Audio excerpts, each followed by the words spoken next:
Hey everyone, Chris Sawyer here. The VARIETAL Show is back. I am super excited to be with my good friend Laura Pauli. We are standing here. You cannot see it very well outside, but that is the Bay Bridge right behind us. We are in San Francisco at Laura's pretty much kitchen here. But one of the reasons I wanted to flash this at you, and maybe even more importantly, the cork, okay? This bottle that we're going to taste in a few minutes is how old? 1875. So 1875. Did you hear that? 147 years old. Yeah, amazing? Right here. We're going to get to that in a minute. Just want to cool you guys down for a second.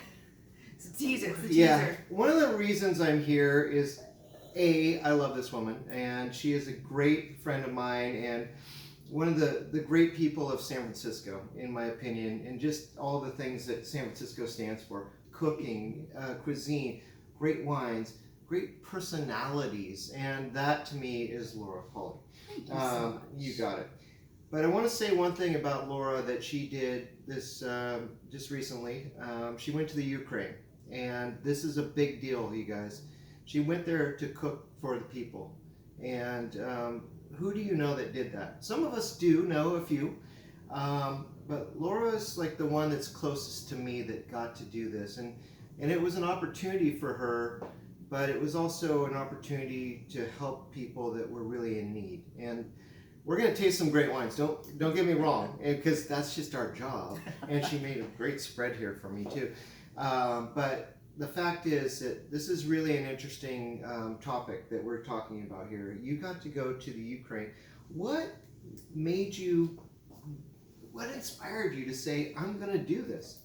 Well, I had cooked with World Central Kitchen during the 2020 fires, and the ones in the lightning fires, the glass fire, and I had many friends who lost their homes, their wineries, and it was so personal to me. And when Russia invaded, I just had this need to be there. My training as a chef, I didn't do the sommelier training until much later. So initially, food was food and feeding, and that's how I express my love for someone. I tell someone I love them by cooking for them. And that's how I show that I care about you and I love you. And she made me a good spread. Let me just put it that way. She's awesome. I love him a lot. Yeah. Fans of each other. And so when the war broke out, it was just this need to be there and to help people. And we all knew World Central Kitchen would be there. It was just a matter of how can I get there and how can I make an impact there. And so that it was just, I just had to be there.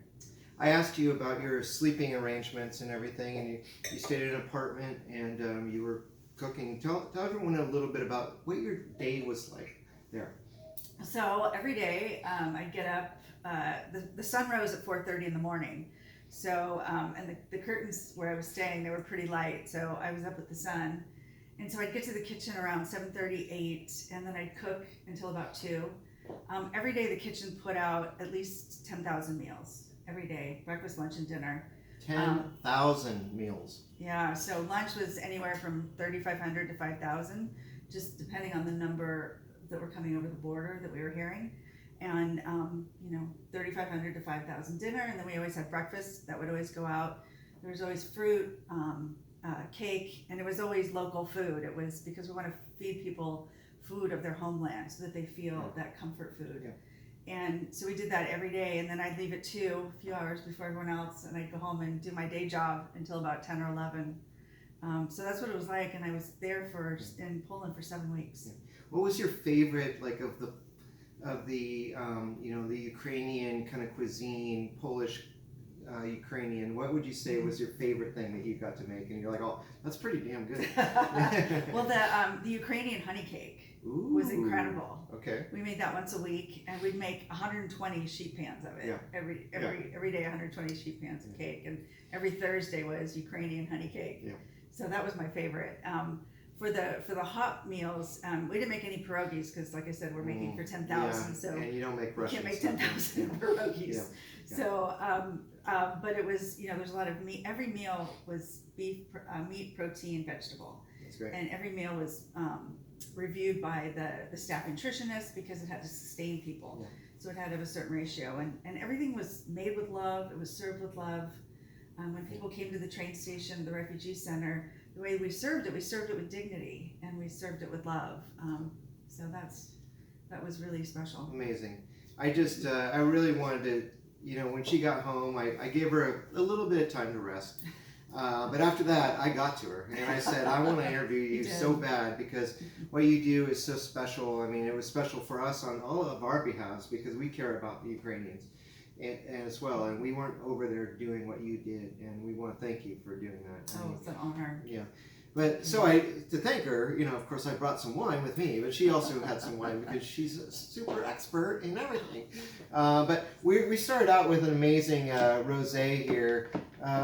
You know, one that we really like. This is from Cain. If you guys know this brand, it was a brand that was really kind of, I mean, its whole facility was lost to us, you know, in 2020 and the fires that happened. This is the 2021. This is the Cain one time only rosé. OTO, baby. But this is from Shake Ridge, one of my great friends who owns Shake Ridge up in Amador County. I love this place so much.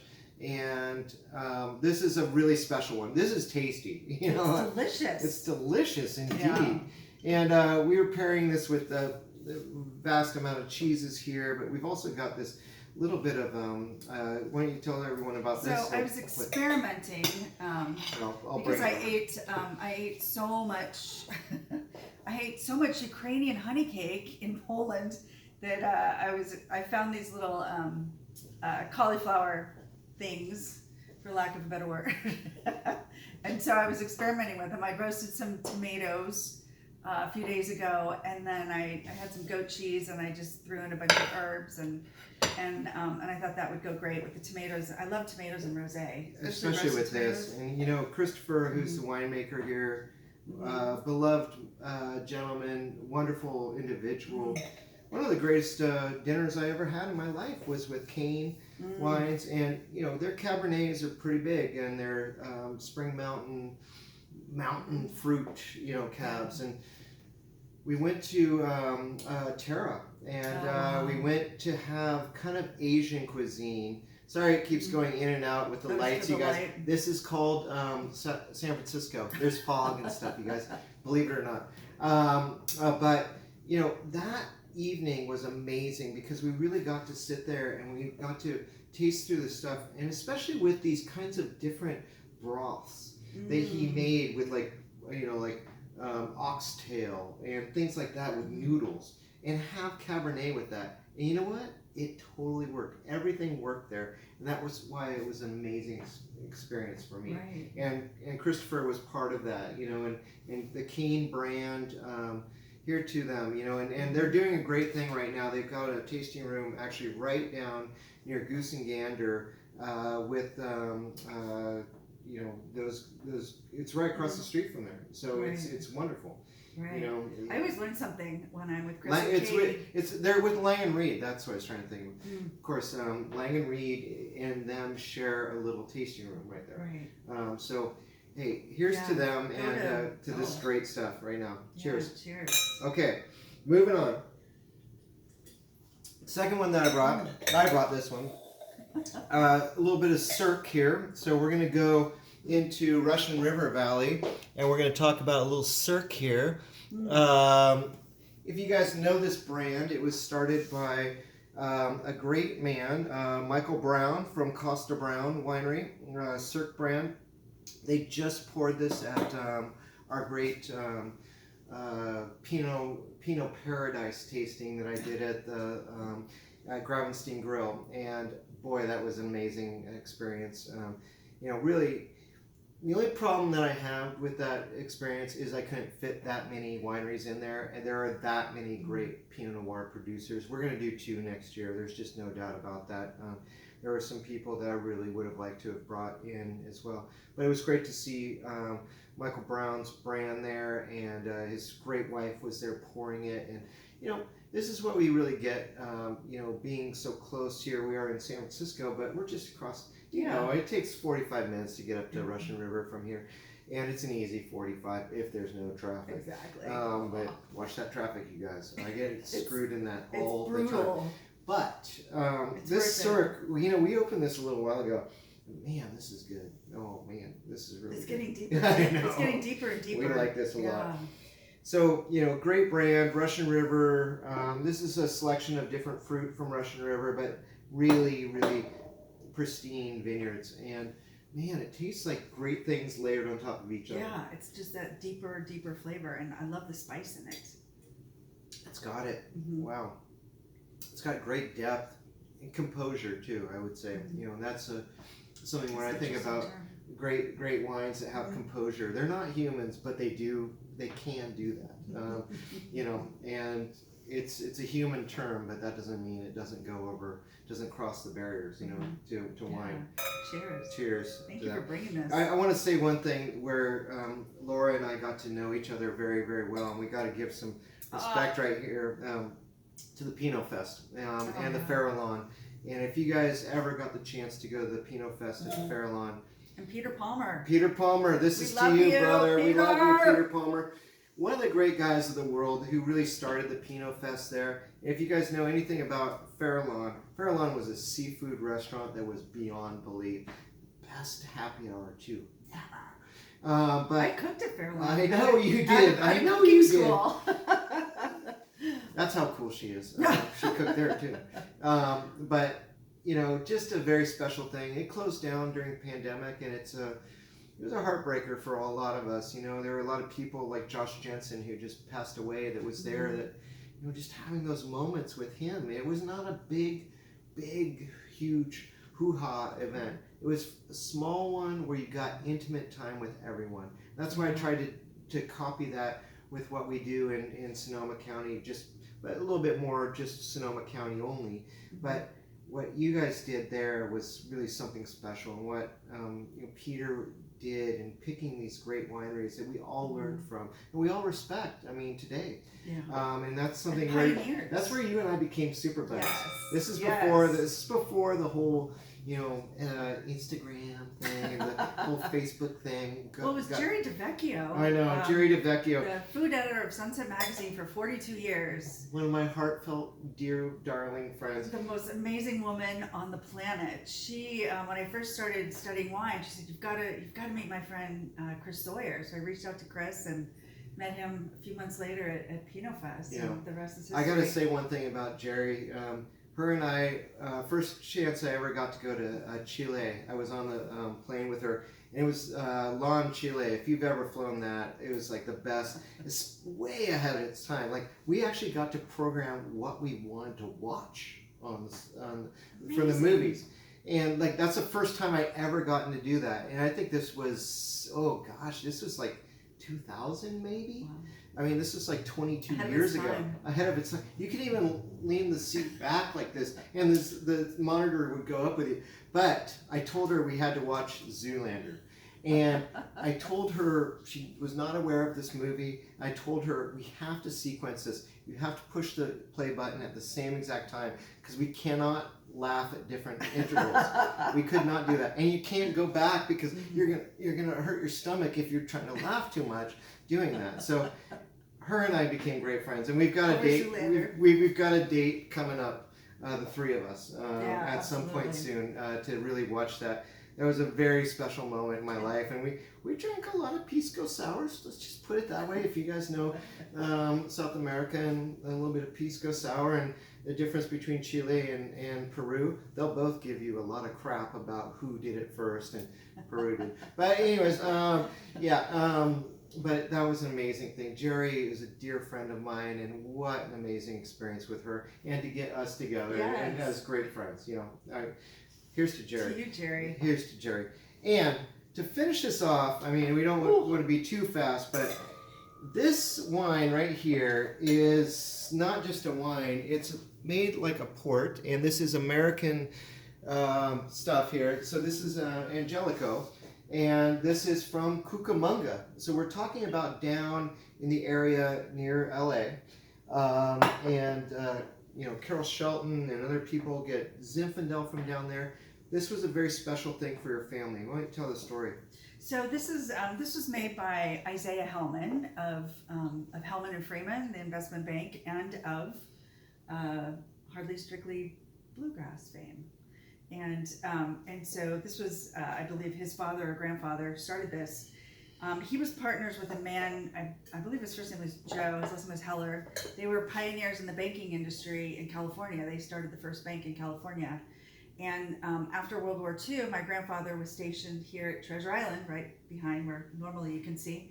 And so after the war, he packed up the family and moved on out and ended up working for Joe Heller and as his chauffeur. And so Mr. Heller had these wines and had gifted it to my grandfather. And so my mother gave me a bottle of it. But this is 1875. And it is 1875, you guys. Unbelievable. It's unbelievable. I agree that this is really something special to be sipping with you. It's super alive, which is crazy. Mm-hmm. It has vibrancy, and it has exactly what you said, acid. This has got acid in it, you guys. It's still alive. It's very, I tried to kind of figure out where it was going because it has so much of a cinnamon taste. Ooh.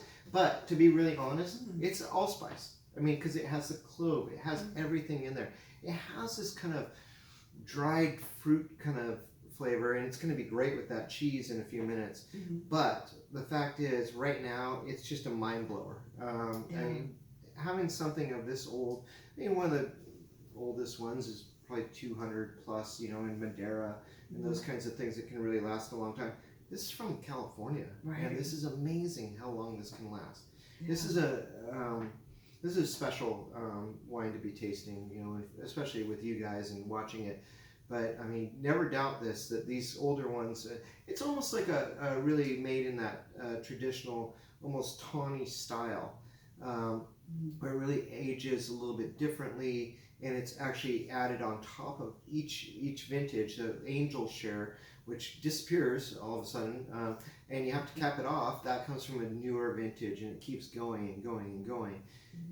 This is just amazing, unbelievable. So I know. So it was made. So it was the vintage was 1875, and I believe it was bottled in 1925. Yeah. So it sat in barrels for 50 years, which is just amazing. I mean, the oldest one that I have at the house is 1932. It's a Bual from Madeira, and it's a damn good bottle. I have not opened it. I've tasted it before, the vintage from Bual and Hardy's, which is fantastic. I wrote a story for, I think it was for Tasting Panel or Somm Journal on that, and they sent me, I got this bottle at the door. They liked my story a little bit. And I really liked that fact that I got that bottle at home just because, damn, that story was good.